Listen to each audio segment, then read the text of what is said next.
धान की फसल गाभ अवस्था में है और इस समय खूब ज़्यादा खरपतवार हैं। तो खरपतवार को कंट्रोल करने के लिए कुछ ऐसी खरपतवार नाशक दवाई आती हैं जिनका स्प्रे से खरपतवारों को कंट्रोल किया जा सकता है। कुछ ऐसा तरीका है, फसल को झटका भी नहीं लगेगा, पैदावार बढ़ेगी और काफ़ी बढ़िया शानदार आपको रिजल्ट देखने के लिए मिलने वाला है। अधिकतर किसानों के खेत पर खरपतवार से खूब ज़्यादा परेशान है और आपको ही पता है कि 40 से लेकर के 60% तक जो पैदावार है इसमें गिरावट देखने के लिए मिलती है वीट से, खरपतवार से। और खरपतवार में भी प्रमुख रूप से सादा लांबा, जिसे हम सांभा के नाम से जानते हैं, मोथा है जो छतरी वाला मोथा है, और जंगली धान जिससे किसान खूब ज़्यादा परेशान रहते हैं, अलग अलग नामों से जानते हैं, जंगली धान आप मान करके चलिए। तो यदि खरपतवार का प्रकोप है तो खरपतवार को हटाना तो पड़ेगा।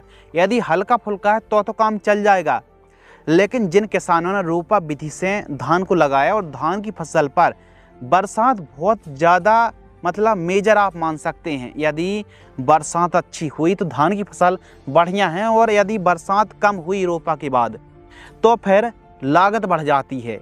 जैसे कि पानी खेत में यदि भरा प्रॉपर नहीं रहेगा तो खरपतवार का जमाव होगा, और जमाव होगा तो फिर लेबर चार्ज भी ज़्यादा और फिर खरपतवार को निकालने का भी खर्च खूब ज़्यादा बढ़ जाता है। तो इसीलिए टाइमिंग के साथ साथ धान की फसल पर यदि अच्छी बरसात हुई, खेत में अच्छा पानी भरा रहता है तो फिर खरपतवार का जो जमाव है, अंकुरण है, वो स्टॉप हो जाता है।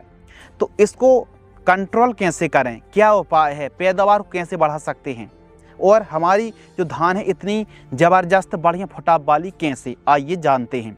हमारे मध्य प्रदेश क्षेत्र पर कुछ इस प्रकार किसान रोपा विधि से ही धान को लगाते हैं, और बाद में फिर जब 50-60 दिन के आसपास में यदि हल्के फुल्के खरपतवार का प्रकोप भी हो जाता है, फिर कभी कभी थोड़ा कम बरसात हुई और खरपतवार उग गए हैं, जैसे जंगली धान है, मोथा है, सांभा है, यदि इनका जमाव हो जाता है तो फिर मजदूर लगा करके ही खरपतवार को बाहर निकलवाया जाता है। कोई भी रासायनिक खरपतवार नाशक दवाई का स्प्रे नहीं किया जाता है। कभी कभी 2 से 3 लेबर दिन भर में 1 एकड़ खरपतवार बाहर निकाल देते हैं।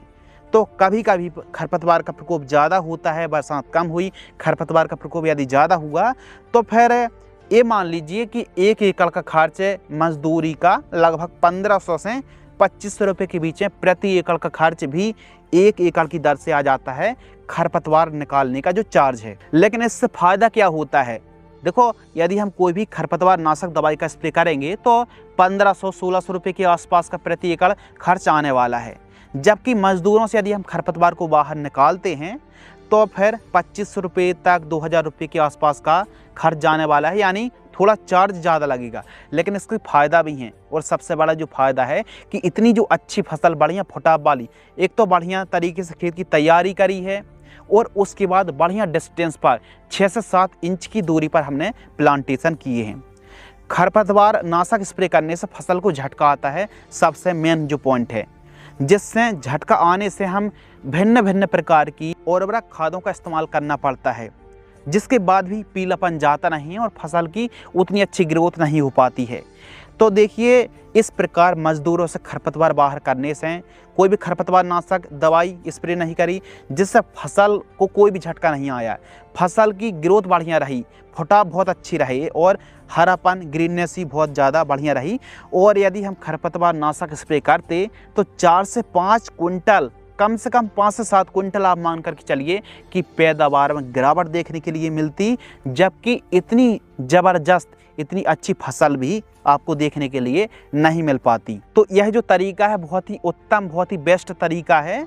सबसे पहले खेत की तैयारी कराइए, 5 से 6 इंच दूरी पर आप प्लांटेशन कीजिए, फिर उसके बाद जब 50-60 दिन के आसपास गाभ अवस्था के पहले, फिर गाभ अवस्था में खरपतवार का प्रकोप है तो फिर मजदूरों को पकड़िए और फिर मजदूरों से खरपतवार को, चारे को हटवा दीजिए। हमारे जैसे कटंगी और पाटन क्षेत्र पर सबसे ज़्यादा जो वैरायटी लगाई जाती है, जैसे 84-33 वैरायटी है, 1885 जो वैरायटी है बासमती, इसको लगाया जाता है, क्रांति है, कावेरी है, 64-44 गोल्ड वैरायटी को काफ़ी ज़्यादा लगाया जाता है। जबकि मोटी धान की पैदावार 35 कुंटल एकड़ तक बड़े आराम से निकल जाती है। तो यह जो तरीका है बहुत ही उत्तम है। आप देख सकते हैं इस प्रकार खरपतवार को बाहर कराया जाता है, बढ़िया तरीका है और फसल बहुत ही दमदार होती है। खरपतवार निकालने के बाद जब हम उर्वरक खादों का कॉम्बिनेशन प्रयोग करते हैं बढ़िया रिजल्ट मिलता है। केवल यूरिया DAP पहली खाद में, दूसरी खाद में zinc, urea, ammonium sulphate, magnesium sulphate और दानेदार कीटनाशक का इस्तेमाल किया था, जबकि गर्भावस्था में यूरिया और पोटास का ही इस्तेमाल करने वाले हैं। और फसल दमदार होने का जो मेन कारण है कि खरपतवार नाशक और सही समय पर यदि आप प्लांटेशन करते हैं, सही समय पर अच्छा रोप आप लगाते हैं और सही डिस्टेंस पर आप प्लांटेशन करते हैं तो इसका फ़ायदा भी बढ़िया होने वाला है। तो इस प्रकार इस तरीके से आप खरपतवार को बाहर निकाल सकते हैं। और रोपा लगाने वाले किसानों की परेशानी थोड़ी तब बढ़ जाती है जब प्लांटेशन के बाद यदि अच्छी बरसात ना हुई, अच्छा पानी ना गिरा, तो फिर जब खेत सूख जाता है तो खरपतवार का जमाव बढ़ जाता है। यदि बरसात अच्छी होती है तो किसानों को खर्च भी कम करना पड़ता है। तो इस प्रकार आप मजदूरों की मदद से खरपतवार को बाहर निकलवा सकते हैं। बढ़िया तरीका है, पैदावार भी अच्छी रहती है। और खरपतवार नाशक में कुछ रासायनिक जो उपाय हैं, जैसे बायर कंपनी की काउंसिल एक्टिव खरपतवार नाशक आती है, इसका स्प्रे किया जा सकता है। बिस्पायरिवेक सोडियम का भी स्प्रे किया जा सकता है।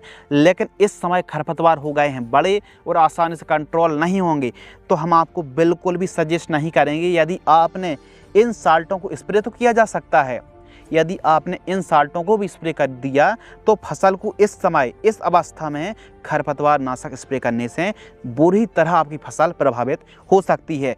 पीलापन बना रहेगा, जाएगा नहीं, और ग्रोथ रुक जाएगी, उपज खराब होगी। भले रासायनिक की तुलना पर 2 गुना अधिक पैसा लग जाए, लेकिन मजदूरों से ही आप चारा को हटवा सकते हैं, क्योंकि यह वो स्टेज है, काफ़ी सेंसिटिव स्टेज होती है।